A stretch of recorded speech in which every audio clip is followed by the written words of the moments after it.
Olá, ensino médio, tudo bem com vocês? Eu espero que sim. Vamos lá, queridos, mais uma aula. Agora uma aula diferenciada, tá bem? Agora a correção das atividades que foram propostas a vocês, que foram entregues junto à aula passada, a videoaula passada, que foi entregue semana passada a vocês, ok? Então, nós vamos fazer essa resolução dessas atividades, questões aqui que são de vestibulares, questões que não são tão fáceis, questões que é para vocês, de fato, terem uma análise crítica, uma análise cuidadosa, uma análise de gráficos, uma análise de textos e com o seu livro, com a videoaula e lembrando, revisando as aulas passadas, nós vamos conseguir resolver sim essas questões. Eu espero que vocês já tenham conseguido resolver. E vamos só agora dar o okzão aí nas atividades de vocês, certo? Vamos lá. Primeira questão, amores. A agricultura ecológica e a produção orgânica de alimentos estão ganhando relevância em diferentes partes do mundo. No campo brasileiro também acontece o mesmo, impulsionado especialmente pela expansão da demanda de alimentos saudáveis. O setor cresce a cada ano, embora permaneça relativamente marginalizado na agenda de propriedade da política agrícola praticada no país. Se você ler com atenção esse texto, você percebe que eles estão falando que a produção orgânica tem aumentado, tem ganhado relevância. Contudo, nós temos também esse mesmo tema no sentido que marginalizado na agenda da prioridade política, ou seja, o Estado ele não dá tanta atenção para esse tipo de cultivo, para esse tipo de agricultura, né? Então nós temos o quê? Que tipo de intervenção o poder público no espaço rural é capaz de reduzir essa marginalização, né?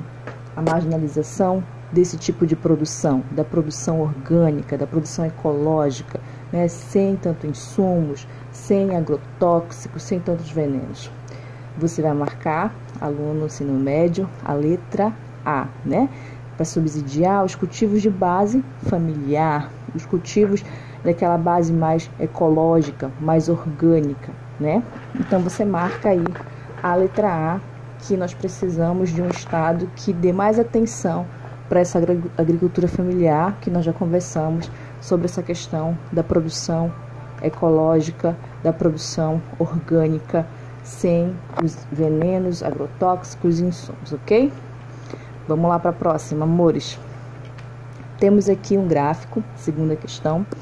Considerando as diferenças entre extrativismo vegetal e silvicultura, a variação das curvas do gráfico foi influenciada pela tendência de... Observem, essa questão é uma questão do Enem 2018, uma questão muito legal para você trabalhar. Ela trata do quê? Do extrativismo vegetal, dessa relação do extrativismo vegetal e a silvicultura. A silvicultura, que é essa ciência, né, que trata de reflorestamento. Reflorestamento, sobretudo da cobertura vegetal original dos lugares. Então, nós temos aqui o gráfico, você precisa aprender a ler o gráfico, tá? Primeiro, leia qual é o título desse gráfico. Nós temos a participação percentual do extrativismo vegetal e da silvicultura no valor da produção primária florestal. Ele tem um período de 1996 a 2014. E aí nós caracterizamos com silvicultura o tracejado mais escuro e extrativismo vegetal o mais claro. E a gente percebe que na produção primária florestal, o que tem crescido, a participação, você consegue perceber que é a da silvicultura. Ou seja, se a silvicultura é essa ciência do reflorestamento, nós temos o quê? Um aumento dessa utilização de madeira de reflorestamento. Ok, amores? Então você vai marcar aí a letra C. Tudo bem? Vamos passar para o próximo? Ok. Essa é uma questão muito legal, muito interessante para a gente trabalhar uma das principais facetas muito ruins do nosso país, né? Vamos lá. Terceira questão. Com a Lei das Terras de 1850, o acesso à terra só passou a ser possível por meio da compra com pagamento em dinheiro. Isso limitava ou mesmo praticamente impedia o acesso à terra para os trabalhadores escravos que conquistavam a liberdade. Olha só essa contradição, amores. Nós temos a libertação dos escravos, mas antes nós temos também o que? A lei das terras, o momento em que a terra passa a ser apenas possível a partir da compra, a partir do dinheiro, do pagamento em dinheiro. Então isso limita, obviamente, o acesso à terra, a posse à terra para quem tem esse dinheiro, para quem possui esse bem, né? Então isso quer dizer o quê? Que muita gente não consegue ter acesso à terra porque não vai ter todo esse dinheiro para fazer essa compra. Então, o fato legal evidenciado no texto acentuou o processo de... Você vai marcar, obviamente, certo? Tenho certeza que você já até marcou. A letra C, a concentração fundiária no nosso país, essa herança histórica que nós temos, né? Dessa concentração de colocar muita porção de terra na mão de poucas pessoas. Isso quer dizer, caracteriza nossos latifúndios e caracteriza também que a maioria das terras está na mão de quem tem mais dinheiro, que está em mãos de quem tem mais dinheiro.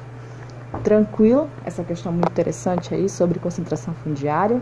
Vamos lá para a próxima, então. Quarta questão, amores. Vamos lá. A modernização do espaço agrário tem aumentado o domínio do homem sobre a natureza. E embora o modelo de produção agropecuária empresarial tenha gerado um aumento da produção de matérias-primas e alimentos, tem provocado também graves problemas sociais e ambientais. Isso é verdade, né? Nós temos um aumento, sim, da produção de alimentos, nós temos um aumento, sim, da produtividade, nós temos esse aumento, mas também pagamos um preço por isso. Qual seria, né?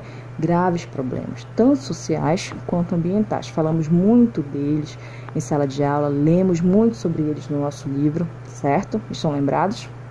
Então, vejam bem, em relação a este modelo, uma característica e sua consequência direta são, respectivamente, aí vocês vão procurar em cada alternativa uma característica dessa modernização e desses problemas que são causados e essa consequência dessa característica. Letra A, você vai ler aqui. Prática de queimadas que causa compactação do solo? Não, né? Vamos letra B. O uso extensivo da terra que causa, olha só a consequência, aumento da produtividade? Não, né? Isso seria o contrário. É o uso intensivo da terra que aumenta a produtividade. Estão lembrados? Agricultura extensiva e intensiva. Vamos lá. Letra C. Mecanização do plantio e da colheita que traz como consequências mudanças no regime hidrológico? Não, né? Mas nós temos aí a letra D. O uso intensivo de defensivos agrícolas, aqueles produtos químicos que é colocado nas plantas, que é colocado nas raízes, que é colocado no solo, que com certeza vai contaminar sim o lençol freático, ou seja, ele vai acabar penetrando no solo até atingir as nossas águas subterrâneas, né? Contaminando assim os lençóis freáticos. Tudo bem essa questão? Muito interessante, né? Ok, aqui a quinta questão, amores, vamos falar sobre alimentos. A questão do espaço agrário, ela percorre vários assuntos, várias conjunturas. Uma delas, conflitos fundiários, questão de urbanização versus êxodo rural, mas também a questão alimentar. Segundo a Organização das Nações Unidas para a Alimentação e Agricultura, a FAO, que é um braço da ONU com relação à alimentação, né? Anualmente, 1,3 bilhão de toneladas de alimentos, 30% da produção total do planeta, é perdido em 2 processos. Quais são esses processos? O primeiro processo é o desperdício, que se relaciona ao descarte mesmo de alimentos de bom estado. E o segundo é a perda na cadeia produtiva, ou seja, no momento que está se produzindo, se tem essa perda. O desperdício representa 46%, esse desperdício direto, né, esse descarte direto do alimento, representa 46%, e é muito maior nas regiões mais ricas. E as perdas relativas ao circuito de produção representam 54% do total, e são maiores nos países em desenvolvimento.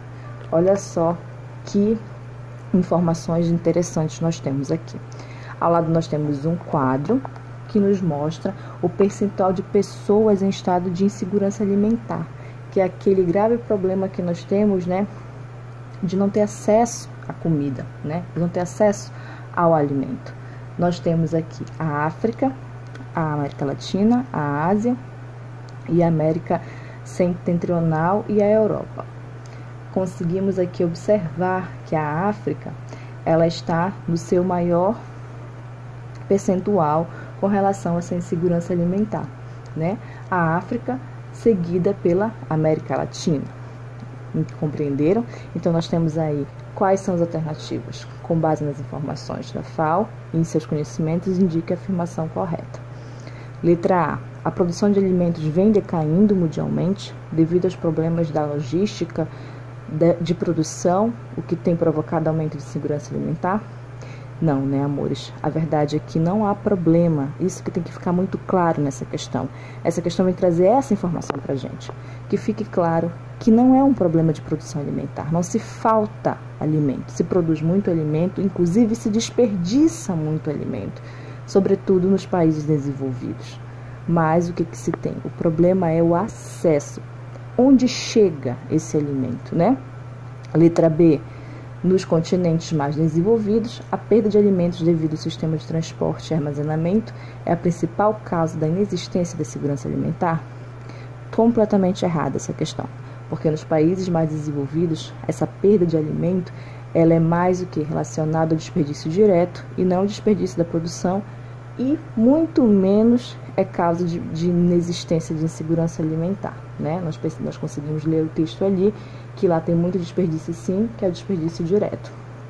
E nós conseguimos ver também no quadro ao lado que nos países desenvolvidos, América Setentrional, América do Norte e Europa, não se tem tanta insegurança alimentar, né? Letra C.